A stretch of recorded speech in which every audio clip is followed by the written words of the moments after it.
James Bond car chases have come a long way. This was the very first one from Dr. No, and it relies solely on Sean Connery's face acting.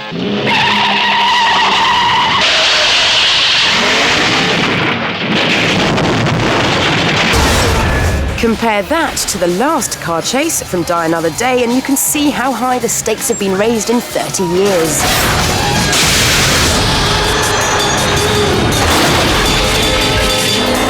Both Bond's Aston and the baddie's Jag were laden with weaponry and totally re-engineered from standard.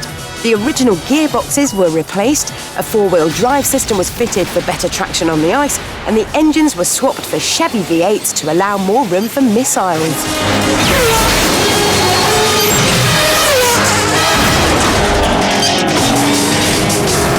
So, what are Fifth Gear's top 5 Bond chases? Well, using a non-scientific scoring system that gives extra points for realism and rewards inventiveness, here they are. At number 5, it's The Living Daylights. Originally, the chase was meant to involve yachts skidding on the surface of this Austrian lake, but the ice wasn't thick enough to support the weight, so they had to use cars instead.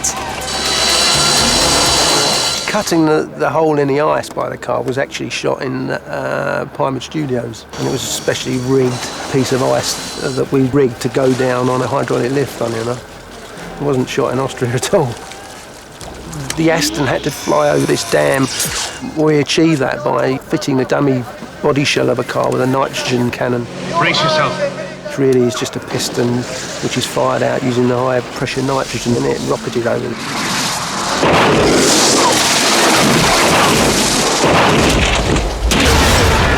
At number 4, it's A View to a Kill, and a chase designed by the man who choreographed The Italian Job, Remy Julien.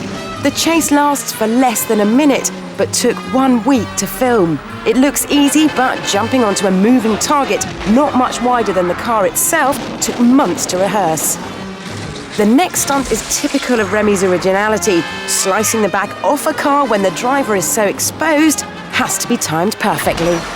What I do remember is I had to drive it without the windshield, and driving a car, you know, at 35, 40, 50 miles an hour is very hard on the eyes because that wind is just blowing in and unprotected. So I really wasn't seeing where I was going. That was a bit hairy. Number 3 is The Spy Who Loved Me, and the car chase that happens underwater. There was no actual Lotus Esprit that turned into a submarine. Instead, they used a variety of scale models floating in front of model rocks and built a full-sized submersible to attach the gadgets to. The Lotus Esprit, a great-looking car. Great car to drive. Not a great car, I found, for working with, because it overheated while you were sitting waiting. By the time it came to shoot, it would cut out. So I was not mad about it. I was even less mad about it when in the end I said, well, maybe I'll buy one. And they said, well, they'd give me 2% off. At number 2, it's Goldeneye, one of our favourites, just because of the sheer amount of destruction. Originally written as a motorcycle chase, Chris Corbould suggested using a tank would be far more spectacular. The particular difficulties of a tank are, its weight. They weren't too keen on us driving around St. Petersburg with very old sewer systems in a 20-plus ton tank. And just, you know, it's not the fastest from 0 to 60. It involved starting the tank about half a mile back down the runway.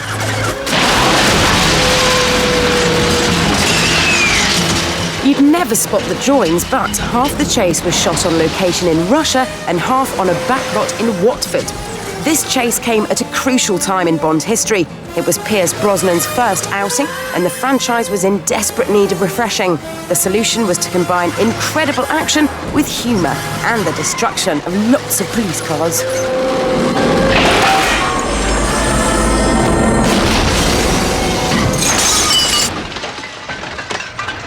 What a guy. At number 1, and our favourite Bond chase of all time, it's Tomorrow Never Dies. It's got everything you want, great driving and great gadgets. Neatest of all is the fact the BMW 750 appears to be remote control. We had a stuntman in the back sitting down in the rear passenger footwell with 2 little lipstick cameras mounted in the fronts of the mirrors, back 3 little monitors wrapped around the steering wheel, if you like, of where the stuntman was crammed down in the bottom footwell. Although you can see the direction you're going in, it's not easy to establish the depth of how far you are away from something.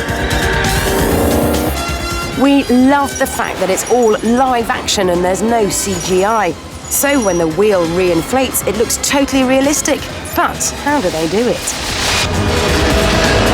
We just pumped air into a deflated tyre, but we took the weight of the car by having a jockey wheel behind the wheel that you see in the film. And that little jockey wheel was on a hydraulic arm. That would come down and lifted the car back up, thus reinflating the tyre. It took 1 month to film, with 10 days spent just doing close-ups with Pierce.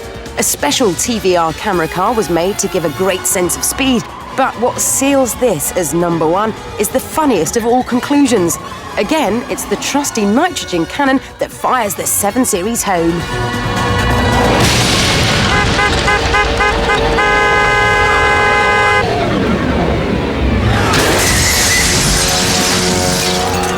Congratulations on a safe journey.